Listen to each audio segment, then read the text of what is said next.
ஈசா அலைஹிஸ்ஸலாம் அவர்கள் அல்லாஹ்விடத்தில் உயர்த்தப்பட்டார்களே, உயர்த்தப்பட்ட பிறகு எப்போ வருவாங்க? ஈசா அலைஹிஸ்ஸலாம் அவர்கள் தஜ்ஜால் வந்த பிறகு.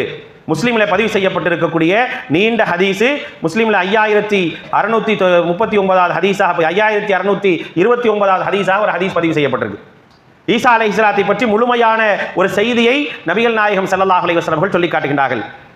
தஜ்ஜாலுடைய குழப்பங்கள் நிறைந்து இருக்கக்கூடிய அந்த நேரத்தில் மரியமுடைய மகன் ஈசா அலைஹிஸ்ஸலாம் அவர்கள் பூமிக்கு வருவாங்க. அல்லாஹு தஆலா அனுப்பி வைப்பான். எங்க வருவாங்க? டமாஸ்கஸ் நகருடைய கிழக்கு பகுதியில் என்ன செய்வாங்க? இறங்குவாங்க. அங்கே ஒரு வெள்ளை கோபுரம் இருக்கும். அந்த வெள்ளை கோபுரத்திற்கு அருகாமையில் 2 வானவர்களுடைய இறக்கைகள், 2 வானவர்களுடைய இறக்கைகள் மீது தங்களுடைய கைகளை வைத்தவாறு ஈசா அலைஹிஸ்ஸலாம் இறங்குவாங்க. ஈசா அலைஹிஸ்ஸலாம் அப்படிதான் இறங்குவாங்க, கைகளை வைத்தவாறு இறங்குவாங்க. அவர்களுடைய ஆடை அப்ப என்னவா இருக்கும்? எந்த அளவுக்கு அல்லாஹ்வுடைய தூதர் வர்ணிக்கிறாங்கன்னு பார்த்துங்க. அவருடைய ஆடை குங்குமப்பூ நிறத்தில் இருக்கும். 2 ஆடைகளை அவர்கள் அணிந்திருப்பார்கள். தலையை அப்படி சாச்சாங்க அப்படின்னா அப்படி என்ன செய்யும்? அப்படி தண்ணீர் அவங்களுடைய தலையிலிருந்து சொட்டும், நீர்த்துளி அப்படி சொட்டும்.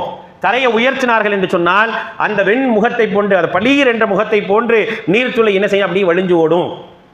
அது மட்டுமல்ல, அதோட நிப்பாட்டல, அல்லாஹ்வுடைய தூதர் ஸல்லல்லாஹு அலைஹி வஸல்லம் அவர்கள் சொன்னார்கள், அவருடைய மூச்சுக்காத்தை சுவாசிக்கக்கூடிய எந்த ஒரு இறை மறுப்பாளரும் மரணிக்காமல் இருக்க மாட்டார். ஜோதியினுடைய முழு வடிவமாக ஈசா அலைஹிஸ்ஸலாம் வருவாங்க.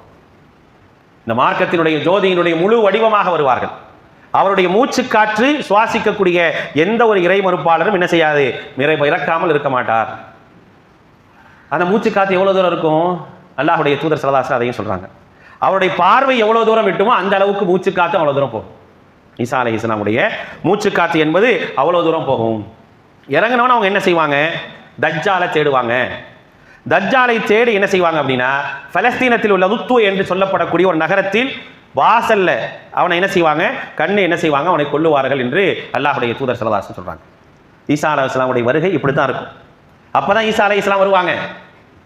வேற எந்த நாள்ல ஈசா அலைஹிஸ்ஸலாம் அவர்கள் என்ன செய்யல? வந்ததெல்லாம் உயர்த்தப்பட்ட பிறகு ஈசா அலைஹிஸ்ஸலாம் வந்தார்களான வரல. அல்லாஹ் உயர்த்திட்டான். ரஃபஅஹு அல்லாஹு இலைஹி, தன் பக்கம் அல்லாஹ் ரப்பல் ஆலமீன் உயர்த்திட்டான். உயர்த்தின பிறகு அவர்கள் மீண்டும் மறுமையினுடைய அடையாளமாக மட்டுமே வருவார்கள். இது நான் நம்பிக்கை கொள்ள வேண்டிய விஷயம். ஈசா அலைஹிஸ்ஸலாம் அவர்கள் அப்போ வரக்கூடிய நேரத்தில் யாரெல்லாம் ஈசா அலைஹிஸ்ஸலாம் அவர்களை பார்க்குறாங்களோ தஜ்ஜாலிடத்திலிருந்து மக்களை காப்பாற்றுவாங்க.